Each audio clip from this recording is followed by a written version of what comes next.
صلوا علیہ وسلموا تسلیما۔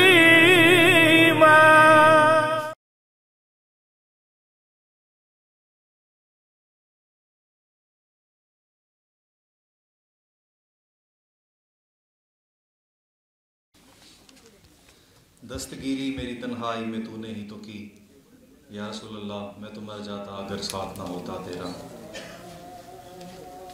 میں گزارش کرتا ہوں آج کی اس تقریب کے سلسلے کو آگے بڑھاتے ہوئے ممتاز سائنسدان اور ڈاکٹر عبدالقدیر خان رحمۃ اللہ علیہ کے دیرینہ رفیق محترم جناب ڈاکٹر محمد افضل صاحب سے کہ وہ تشریف لائیں اور محسن پاکستان کی حیات و خدمات کے حوالے سے اپنے دیرینہ رفاقت اور تجربات کی روشنی میں گفتگو فرمائیں۔ ڈاکٹر محمد افضل صاحب۔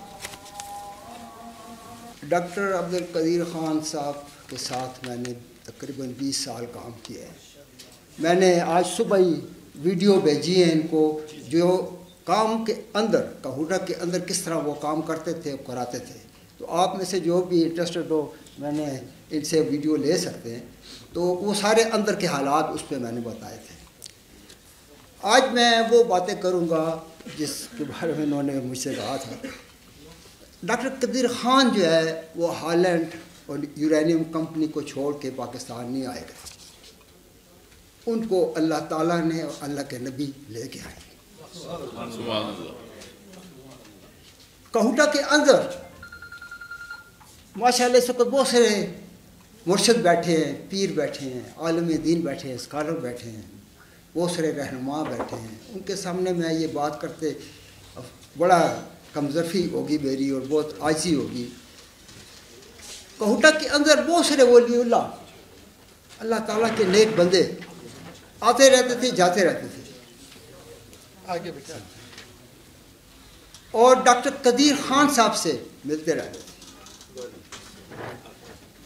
ڈاکٹر قدیر خان صاحب جب بھی ٹیکنیکل چیزوں میں سائنٹیفک چیزوں میں پھنس جاتے تھے اور آگے راستہ نظر نہیں آتا تھا تو سیدھا عمرہ کرنے چلے جاتے تھے، اور یہ سال میں 2-3 دفعہ ہوتا تھا، اور واپس آتے تھے تو مسئلہ ہو جاتا، ٹیکنیکل چیزیں ہوتی تھی، سائنٹیفک ہوتی تھی، وہ حل ہو جاتی تھی۔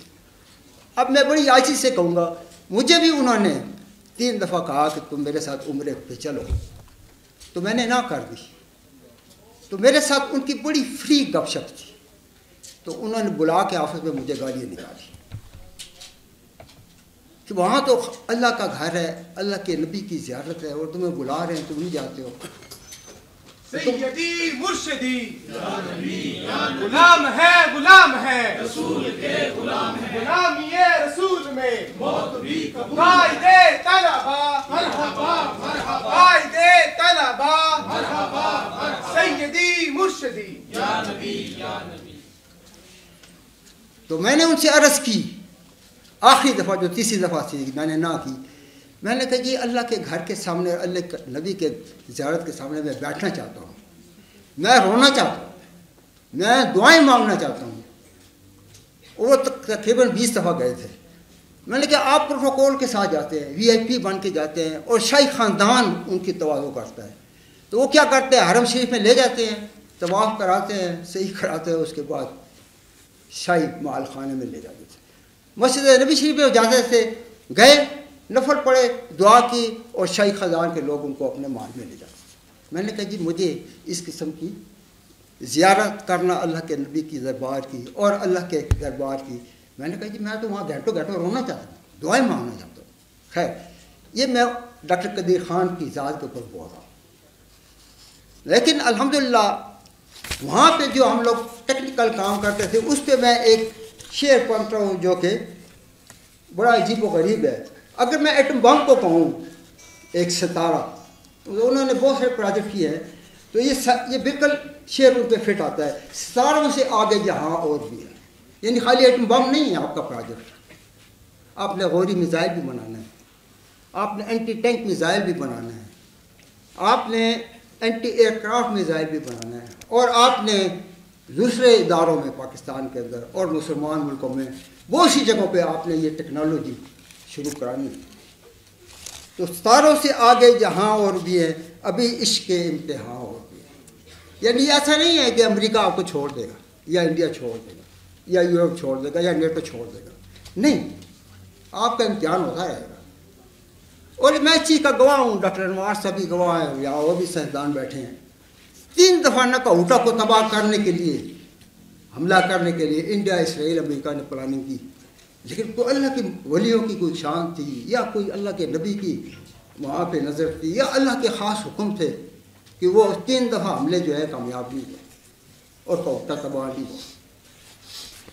आगे मैं कहूँगा, उनकी बेटी तशरीफ़ लाई हैं डॉक्टर दीना, और ये शेर तो इतना सही नहीं है, लेकिन चूँकि इतने पीर साहब बैठे हैं, इतने मुर्शिद बैठे हैं, स्कॉलर बैठे हैं, अब मैं अफसोस के साथ डॉक्टर कदीर साहब के बारे में कहता हूँ, अब याद रफ्तगां की भी हिम्मत नहीं रही, यारों ने बड़ी दूर बसा ली है बस। फिर चूँकि इतने बुज़ुर्ग बैठे हैं, आशिक़ रसूल बैठे हैं और औलिया बैठे हुए हैं, तो मैं अपनी बात के बारे में ये कहूँगा कि ना मैं कूका ना मैं भौंका ना मैं शोर मचाऊँ। हो सकता है चंगिया ना डाल के, जो पीर साहब और मुर्शिद और उलमा बैठे हैं, हो सकता है चंगिया ना डाल के मैं भी बख्शा जाऊँ। तो अल्लाह ताला ने उनको ऐसी कमाल दी थी, जब वो आए थे तो उन्होंने जिस वक्त एटम बम पर प्रोजेक्ट शुरू किया, तो अल्हम्दुलिल्लाह वो वाहिद आदमी थे पूरे पाकिस्तान में और कहोटा प्रोजेक्ट के अंदर, जिनको ए से लेके जेड तक एटम बम के बारे में, टेक्नोलॉजी के बारे में, इंजीनियरिंग के बारे में हर चीज़ का पता था, और उनको पता था कहाँ से शुरू करना है। ये ठीक है, उनके साथ 15,000 लोग काम करते थे, और डॉक्टर अनवार साहब भी बैठे, और भी यहाँ साइंसदान बैठे हुए हैं, बहुत से इंजीनियर भी बैठे हुए हैं। तो अल्लाह का शुक्र है, उनमें बड़ी कमाल थी। वो पता नहीं उनको रात को ख्वाब में कुछ आता था, या अल्लाह का हुक्म आता था, या अल्लाह के रसूल की तरफ से कोई पैगाम आता था, और दूसरे दिन एकदम मीटिंग कॉल करते थे, हमने टैंक के ख़िलाफ़ मिसाइल बनाना है। अच्छा, हम लोग मीटिंग में बैठे होते थे, सुनते थे। अच्छा, हम लोग ज़हनी तौर पर परेशान होते थे कि किस चीज़ से हम बनाएंगे, कैसे बनाएंगे, कौन सी मशीनें होंगी, कौन से इक्विपमेंट होंगे, कौन से मटीरियल होंगे, और ये काम शुरू कैसे होगा। लेकिन बड़ी अल्लाह ताला की अजीब व गरीब ये इसमें हिकमत थी डॉक्टर कदीर खान साहब में, किस तरह उनको ऊपर से चीज़ें नाज़िल होती थी, किस तरीके से वो करते थे। अब आप जो यंग लोग बैठे हैं उनको मैं बताना चाहता हूँ, पाकिस्तान में एक सुई नहीं बन सकती। अच्छा, पाकिस्तान में एक अच्छी कार नहीं बन सकती, और जो दुनिया के टॉप के साइंसदान हैं जिन्होंने एटम बम बनाया है, अमेरिका वालों ने, रूस वालों ने, और इंग्लैंड वालों ने, फ्रांस वालों, वही काम जो है यहाँ कोटा के इंजीनियर साइंसदान करते थे उसी लेवल पे।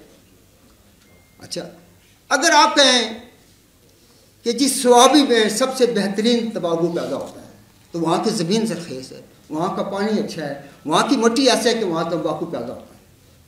इसी तरह अगर आप कहें फ्रांस में एटम बम बनता है, फ्रांस में मिसाइल बनता है, इंग्लैंड में मिसाइल बनता है, एटम बम बनता है, अमेरिका, तो वहाँ तो है मिट्टी ऐसी है, वहाँ पानी ऐसा है, माहौल ही ऐसा है। पाकिस्तान में आप कहें कि गौरी मिसाइल बनाओ, तो सबसे पहले तो ये मेरे ऊपर हंसेगी, मैं डॉक्टर की खान की बात कर रहा हूँ, तो गौरी मिसाइल बनाएंगे, यहाँ है क्या चीज़, किस चीज़ से बनाएंगे, कहाँ से मटीरियल आएंगे, कैसे इसका पूरा स्ट्रक्चर बनेगा। चले मिसाइल पे बन गया, कारखाने उन्होंने लगा दिए, मिसाइल बनने शुरू हो गए। आगे इस मिसाइल को छोड़ना कैसे है, तो पहला मिसाइल जो टेस्ट किया गया था 1100 मील जाकर दूर गिरा था, निशाने पे गिरा था। दूसरा उन्होंने बनाया वो 1500 मील तक था। अब यंग लोग पूछे मुझसे कि 11 वाला काफ़ी नहीं था, ये 15 बनाने की क्या जरूरत थी। कुछ दोस्तों ने जो खान साहब के थे उन्होंने कहा जी वो इंडिया का जो आखिरी शहर है ना वो 1500 मील दूर है, और आपने ये मिसाइल जो है इसको और बढ़ाना है। खैर इसी तरह से वो एंटी टैंक मिसाइल की बारी आ गई। वो किस वजह से आई कि खान साहब ने वो फिल्में देखी जो चविंडा में सियालकोट बॉर्डर पे हुआ था, और इंडिया टैंक लेके आ गया। अच्छा, ये तो हमारे लोगों ने कुर्बानियाँ दी कि टैंकों के नीचे लेट गए, लेकिन खान साहब को वो पूरी फिल्म उन्होंने देखी, कहते हैं यार ये बात सही नहीं है कि हमारे फौजी जवान जो हैं वो टैंकों के नीचे अपनी ज़िंदगी दे दें। हमें ऐसा मिसाइल बनाना चाहिए कि टैंक 2 मील दूर हो, यानी अभी पाकिस्तान के बॉर्डर के अंदर एंटर नहीं हुआ, इंडिया के अंदर है, और आप यहाँ से मिसाइल छोड़ें और उसको टुकड़े टुकड़े कर दें। तो उन्होंने वो एंटी टैंक मिसाइल शुरू कर दिया और बनाना शुरू कर दिया। मोहसिन मिल्लत जिंदाबाद, हाफिज पाकिस्तान जिंदाबाद। उसके बाद ऐसा हुआ, डॉक्टर अनवार साहब भी वहाँ थे, मैं भी था, शमीम साहब बैठे हुए हैं, डॉक्टर जावेद भट्टी साहब और बहुत सारे बैठे हुए हैं। एकदम सारन बजने शुरू हो गए। कोटा के अंदर हम काम कर रहे थे और रिसर्च का काम कर रहे थे। क्या हुआ जी कि अटैक होने वाला है, किस चीज़ का, हवाई जहाज़ आ रहे हैं और कोटा को तबाह कर रहे हैं। अच्छा, वहाँ उन्होंने सिस्टम ऐसा रखा था कोटा में कि इमरजेंसी में ना आप गारों में चले जाएँ ताकि साइंसदान ना मरें। बिल्डिंगें तबाह होती हैं तो हो जाएँ दोबारा बन जाएंगी, मशीनें तबाह होती हैं हो जाएँ दोबारा आ जाएंगी, लेकिन ये जो इंजीनियर साइंसदान है ये नहीं मरने चाहिए। तो सायरन के चंद मिनटों के अंदर सब लोग जो हैं वो बिल्डिंगें खाली करके गारों में चले जाते थे। तो हमें बाद में पता लगता था कि हुआ क्या है। पता चला जी कि हवाई जहाज़ आ रहे हैं तो कोटा को तबाह कर रहे हैं। तो खान साहब को एकदम ही बशारत हुई, या बुजुर्गों की औलिया उल्लाह की मदद शामिल थी, और उन्होंने एकदम ये कहा कि यार ये जहाज़ों के लिए भी हमने मिसाइल बनाना है। तो अल्लाह के नबी सल्लल्लाहु अलैहि वसल्लम का एक नेज़ा था, उसका नाम एंजा था। तो इन्होंने मिसाइल बनाना शुरू कर दिया और एंटी एयरक्राफ्ट मिसाइल बनाना शुरू कर दिया, उस एंजा मिसाइल बनाने शुरू कर दिए। और वो मिसाइल जो थे, जब आपकी कारगिल की जंग हुई थी तो इंडिया के जितने भी जहाज आते थे तो वो मिसाइल मार कर उनको तबाह कर देते थे। तो ये अल्लाह ताला की मदद थी, ये बुज़ुर्गों की मदद थी और कौम की दुआएं थी। अगर आप कहें कि मैं कहूँ ये या ये आ जाए यहाँ फैक्ट्री लगाए और यहाँ बम बनाने शुरू कर, ये पॉसिबल ही नहीं है। पाकिस्तान में ना मटीरियल है, ना टेक्नोलॉजी है, ना मशीनें हैं। लेकिन अल्लाह ताला ने डॉक्टर खान साहब को ना इतनी काबिलियत दी थी। अच्छा, उनको यूरोप के अंदर, चीन के अंदर, जापान के अंदर, अमेरिका के अंदर हर फैक्ट्री का पता था, हर इक्विपमेंट का पता था, हर मटीरियल का पता था। ये अल्लाह ताला की शान है। अगर मुझे कहें, मेरी भी वही फील्ड है जो डॉक्टर खान साहब की है, मेटलर्जी इंजीनियरिंग मेरी फील्ड है। मैंने अमेरिका से डिग्रियाँ दी हैं, मैंने अमेरिका में काम किया है मटीरियल्स के ऊपर। लेकिन आप अगर मुझे कहें जी फॉर एग्ज़ाम्पल यहाँ पे ये माइक पड़ा है और ये मटीरियल्स है, इसको बनाना शुरू करो, तो मैं कहूँगा जी यहाँ तो ना कोई मटीरियल है, ना मशीनें हैं, ना कोई आदमी है जो इंजीनियर जो इसको बना सके। लेकिन डॉक्टर खान साहब में ये बात नहीं थी।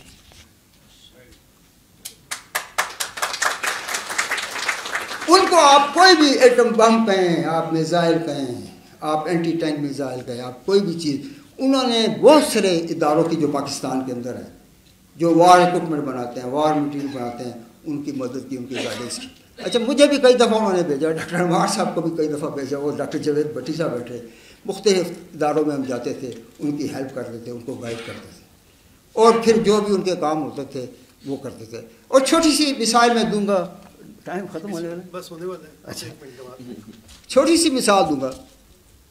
Air weapon complex Pakistan air force का एक इदारा है हसन अब्दाल में, इन्होंने एक मिसाइल बनाना शुरू किया और मैं वहाँ पे डायरेक्टर लग गया रिटायरमेंट के बाद कोटा से। तो उन्होंने कहा जी हम स्टैंड ऑफ वेपन एक मिसाइल है जो वार हेड ले जा सकता है, यानी छोटा आइटम बम ले जा सकता है, और 300 मील तक आप पाकिस्तान बॉर्डर से हवाई जहाज़ पे उसको ले जाएँ, उसको ऑन करें, ट्रिगर करें, उसको छोड़ दें, वो इंडिया के अंदर जाएगा जहाँ पे उनके इक्विपमेंट पड़ा होगा, जहाज़ खड़े होंगे, एटम बम पड़े होंगे, मिसाइल पड़ेंगे, वहाँ 300 मील अंदर जाके स्टैंड ऑफ वेपन जो है वो उसको तबाह करते हैं।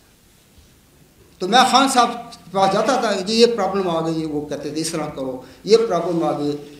नेचुरली वहाँ के जो बड़े अफसर थे वो सारे एयरफोर्स के, कोई एयर मार्शल था और कोई एयर वाइस मार्शल था, कोई एयर कमांडोर था, कोई क्या था, वो सारे एक्सपर्ट थे अपने फील्ड के, जिसको आप एयरफोर्स के वेपन कहते हैं। लेकिन अल्लाह ताला का शुक्र है, उनकी गाइडेंस में, डॉक्टर अब्दुल कदीर खान की गाइडेंस में हमने वो वेपन बनाया और एयरफोर्स ने टेस्ट किया, और टेस्ट करके उन्होंने चलाया, और वो टारगेट में 300 मील दूर जाके टारगेट को, अच्छा टारगेट क्या रखा था उन्होंने, एयरफोर्स वालों ने एक ज़मीन पे ऐसा छोटी सी पहाड़ी बनाई, यानी उसका एरिया समझे 50 फुट चौड़ा, 50 फुट लंबा और 50 फुट ऊंचा, उसके ऊपर एक झंडा लगा दिया, और झंडा भी दुश्मन का लगाया, और मिसाइल कहाँ से छोड़ा, कराची से छोड़ा, और वो बलूचिस्तान में वो ढेरी कह लें या वो झंडा कह लें, जाके सीधा झंडे के ऊपर आके मिसाइल हो गया। تو ڈاکٹر خان صاحب جو ہے، میں اگر ان کو کہوں، میں پیر کا نام نہیں لوں گا، 2-3 پیر صاحب میں ان کا نام نہیں لوں گا، یہاں بڑے بڑے ماشاء اللہ الحمدللہ مرشد بیٹھے ہوئے ہیں پیر صاحب، تو میں نے کہا جی وہ پیر صاحب ملنا چاہتے ہیں. اچھا انہوں نے کبھی نہ نہیں کی، یہ ان کا ریکارڈ ہے. لیکن وہ انہوں نے ایک حجرہ رکھا ہوا تھا یا مہمان خانہ رکھا تھا یا گیسٹ ہاؤس رکھا ہوا تھا. وہ کہتے اتنے بجے ان کو ساتھ لے کر آ جائے، تو وہ چلے جاتے تھے پیر صاحب. اچھا وہ پہلی بات دعا کی کرتے تھے. پتہ نہیں یہ ان کے ذہن میں کیوں یہ چیز آتی تھی. جب بھی پیر صاحب کو دیکھتے تھے، مرشد کو دیکھتے تھے کسی کو، تو وہ کہتے جی میرے لیے دعا کریں جی کہ ہم نیا ویپن بنائیں. اچھا وہ دوسری بات ہی نہیں کرتے تھے، دعا بھی ویپن کے لیے کراتے تھے. اگر میں کسی پیر صاحب کے پاس جاؤں گا تو میں کہوں جی دعا کریں کہ اللہ تعالیٰ مجھے دولت دے، گاڑی دے، بنگلہ دے، کار دے، یا بچوں کا رزق زیادہ کرے، یا مجھے اونچا عہدہ دے اور پروموشن دے. لیکن انہوں نے کبھی یہ بات نہیں کی. اور خدا کی شان ایسی ہے کہ بہت پیروں بزرگوں کے پاس ہم گئے ملنے کے لیے، تو کہتے ہیں بھئی آپ لوگوں کو فکر کرنے کی ضرورت نہیں ہے. ڈاکٹر قدیر خان صاحب کے اندر بہت سارے پیر اولیاء اللہ بزرگ موجود ہیں جو آپ لوگوں کو نظر نہیں آتے. اچھا ہمیں بڑی حیرت ہوتی تھی، اور ہم ان سے چونکہ اتنے فری نہیں ہو سکتے تھے، بہت بڑے آدمی تھے، لیکن ہم نارملی ان سے سنتے تھے. لیکن اللہ تعالیٰ کی شان دیکھیں کہ جب بھی وہ روزہ مبارک پہ جاتے تھے اللہ کے نبی کے، تو وہ چوری رومال منہ پہ رکھ کے نہ روتے تھے. کیوں کہ ساتھ وہ سارے فوجی ہوتے تھے سعودی عرب کے، اور شہزادے ہوتے تھے، اور پروٹوکول ہوتا تھا.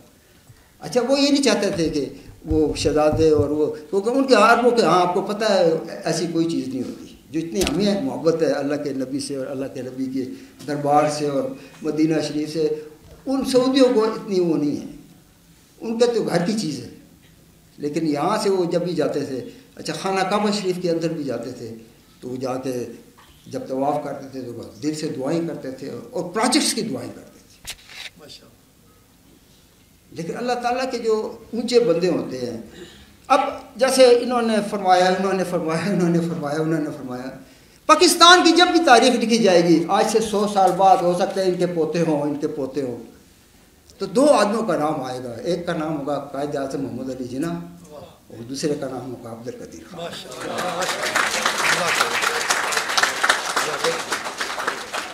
باقی ٹھیک ہے، اللہ کا نظام میں چلتا ہے. یہ ٹھیک ہے کہ یہاں پہ بڑے اولیاء اللہ بھی ہیں، یہ بھی ٹھیک ہے، علماء دین بھی ہیں، لیڈر بھی ہیں، حکومتیں بھی آتی ہیں جاتی ہے. اور میں ایک بات کروں گا جو ابھی انہوں نے فرمایا تھا، اگر اللہ تعالیٰ نے پاکستان بنایا ہے اور عبد القدیر خان جیسے لوگ بھیجے ہیں، تو انشاءاللہ 100% میں گارنٹی سے کہتا ہوں کہ دنیا کی کوئی طاقت جو ہے نہ ہمارے اوپر حملہ کر سکتی ہے، نہ ہمیں تباہ کر سکتی ہے. خدا نے اتنی ہمیں طاقت دی ہوئی ہے. اگر یہ طاقت نہ ہوتی تو روس اس وقت پاکستان کے آدھے سے اس نے قبضہ کیا ہوتا 79 اور 80 میں. لیکن اللہ کا شکر ہے الحمدللہ. اور آگے آپ دیکھیں گے جیسے بزرگوں نے فرمایا تھا کشمیر ہے اور فلسطین ہے اور یہ وہ ہے فلانا ہے، یہاں سے ہی چیزیں اٹھیں گی.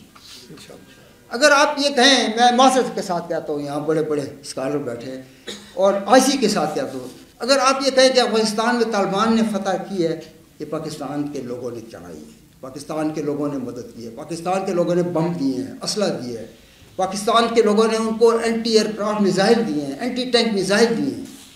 کیونکہ ہم لوگ اندر میٹنگوں میں ہوتے تھے، ہمیں یہ چیز پتہ تھا.